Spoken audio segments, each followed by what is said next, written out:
So now we're a startup business, and I think it's important that as we talk about the subject of how do we finance a business, how do we finance a startup business, to really understand the stages that a startup goes through in terms of, startup business now goes through in terms of becoming an investable business and actually perhaps even goes far enough that it goes public or is acquired by someone else. So the stage that we come out of the accelerator in is really the very earliest stage. It would be the seed stage of a startup. So that an investment talk, the money that you would raise around this very early stage business that we have would be seed stage business, and that seed stage financing, and that financing would come from a number of sources, very often not from professional investors, but other private sources. And that gets us, that's what gets us to the point, hopefully, to what's known as the break-even point. Now that period between, and break-even point is the point in time where your costs, your revenue exceeds your costs. So effectively, you have broken even.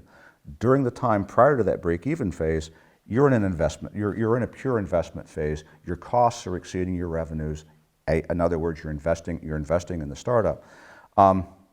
That's the most delicate time for a startup. That's the time when little things that go wrong can cause big things, not good things to happen.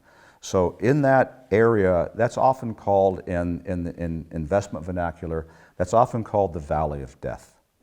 And as I say, very little things going wrong can really cause great issues to happen. That's the phase, guys, where we as startup entrepreneurs, we usually don't pay ourselves. We will pay our people, we'll pay the people that work as part of the startup, but that's the phase where everything is being invested in the startup.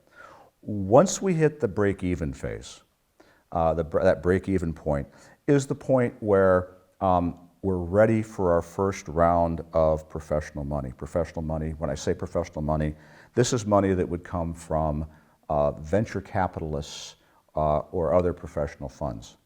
And that money will take us, that money was called that's called the A round or the first round of financing. That's where the valuation of the company gets set. And we don't set the valuation of our own companies. The lead investor is who really sets the valuation of our companies. And remember that one of the key points in financing is that no investor ever wants to go alone.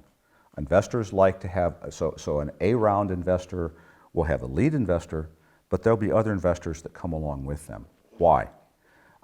Because that spreads the risk in case something goes wrong. B, as that money amplifies the money that's coming in from the first investor. Investors want to know that, and entrepreneurs want to know that the investment money is going to be amplified by other money so that it can all grow together. Now, often one would say, but wait, if I do that as an entrepreneur, I have to give up equity in my company. Or if you're an A-round investor, or an investor that participated perhaps in your seed round, you'll say, if it's an equity-based investment round, you'll say, but wait a minute, I'm going to get diluted. I had as an entrepreneur, I had 100% of the company, and now I only have 60% of the company. And when some more money comes in, I may only have 30% of the company.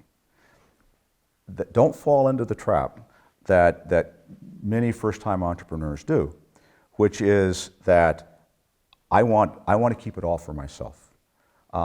Dilution is actually, in most cases, a really good thing, because it's better, much better, I should say, to have a small piece of a very big pie than have a big piece, or 100%, of a very small pie.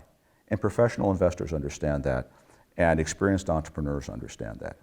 So that is important to know, because the startup now, as it grows and requires additional resources and has opportunity for expansion and needs to hire more people and perhaps needs to invest in new technology, these kinds of things, is going to need to take additional investment rounds in. So an entrepreneur will always talk about that this is the first round of my company, and in order to achieve my 5-year goals, I expect that I will have 1 or 2 or 3 additional investment rounds. Investors expect it, entrepreneurs expect it, and indeed those are called B and C rounds, sometimes even a D round as a company grows and needs additional capital. At each one of those rounds, indeed dilution will occur, but at the same time, the valuation will grow. So it's a game. It's not a game, but it's a game of getting the pie bigger and bigger and bigger.